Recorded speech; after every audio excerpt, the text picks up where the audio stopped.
Whether you're going to be teaching an Operation Frontline class for kids, for teens, for adults, or for pregnant and parenting teens, it's important to keep some basic ideas in mind while you're preparing and executing the classes. One of the key tips to start with is know your audience. Don't necessarily walk into class assuming that they have no idea about anything nutritional or that they have no cooking experience whatsoever. Perhaps they're kids that really love their vegetables or adults that have never tasted a whole grain before. These are things that are important to find out. Be willing to ask questions, find out what folks want to learn, what skills they bring, and what skills they would like to gain from the class. Create a safe learning environment. Remember that every one of the participants is going to be at a different stage of changing their behavior as far as diet and exercise is concerned.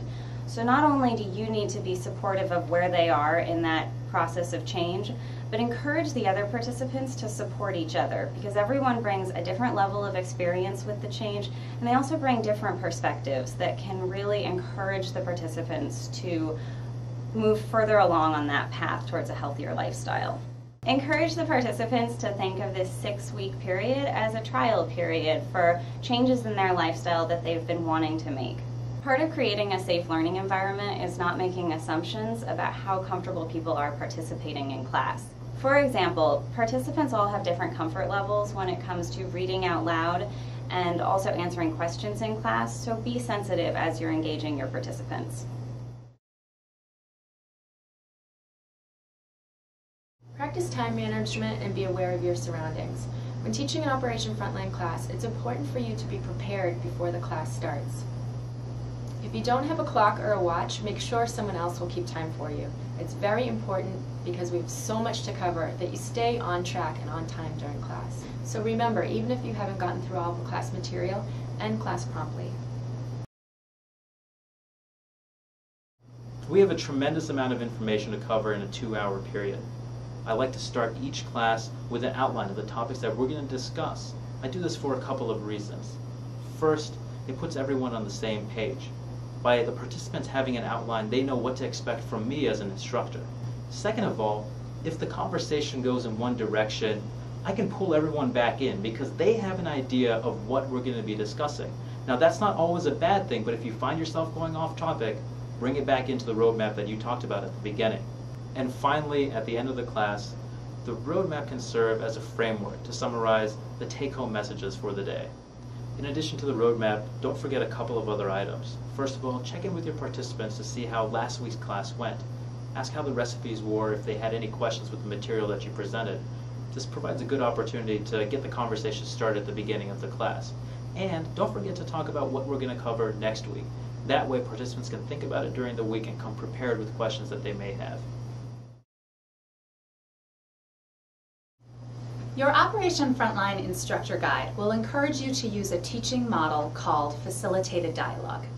What this means is try to engage your participants in a conversation about whatever the topic is, as opposed to just delivering information lecture style. One of the important techniques when using facilitated dialogue is using open-ended questions. Instead of asking something so broad as, "What is nutrition?" perhaps tone the question down a tad to, how can we incorporate more fruits and vegetables into a particular meal? Perhaps giving the example of, I'm having a bowl of oatmeal for breakfast. What are some easy ways that we could increase the number of fruits or vegetables in that meal? Another key part of having a good conversation in class is realizing that your participants have a lot to share. They are experts in their own lives. No one knows what their family eats better than they. No one knows what types of changes they'll be willing to make better than they do. Ask for their opinion and engage them in the conversation. The final component of leading classes with a participatory style is remembering that this is not a cooking show, nor is it a nutrition lecture. We need to engage the participants into actually participating. They need to be the ones that are cutting up the fruits and vegetables. They need to be the ones that are doing the nutrition education activities.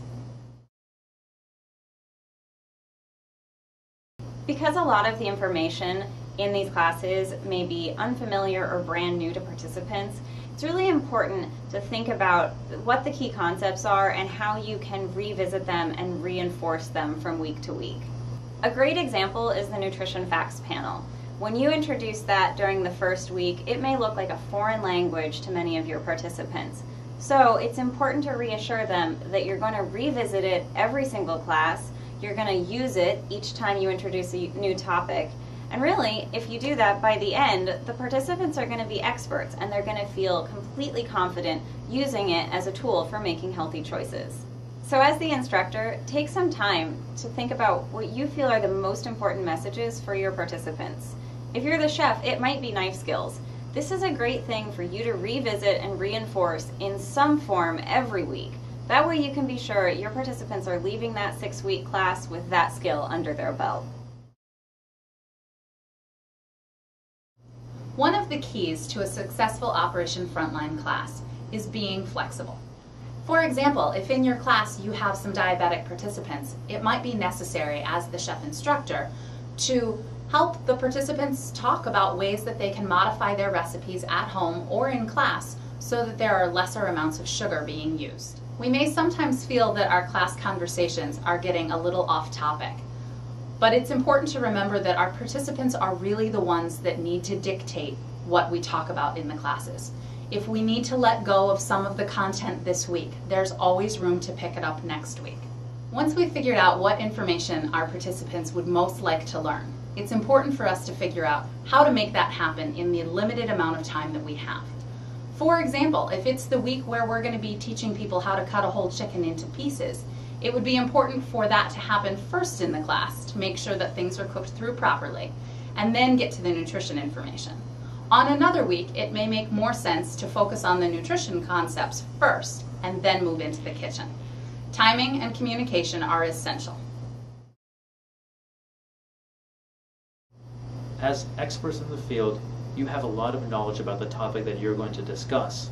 Often, it's hard for us to convey that information in a simple and easy to understand way. It's important for us not to make assumptions about our participants' level of knowledge or their prior experiences. Often, words that are very familiar to us are unfamiliar to our participants because of their background or what they have learned up to that point. So if you're a chef and you use the word sauté, you should explain that. And if you're a nutritionist and you're using the terminology nutrient dense, explain that too. That way, we make sure the participants are following along with our messages during the class. The participants who are coming to the classes are there because they're eager to hear the information you have to share, they're interested in learning about healthy cooking techniques, and they want to make healthy changes in their lives. If you keep the information simple and you engage them on a personal level, they're going to have a great time and they're going to feel like they learned a lot. And most of all, remember that because you're volunteering your time, your energy, and your knowledge, you're making a really important difference in the participants' lives, and they really appreciate it. Thanks for volunteering.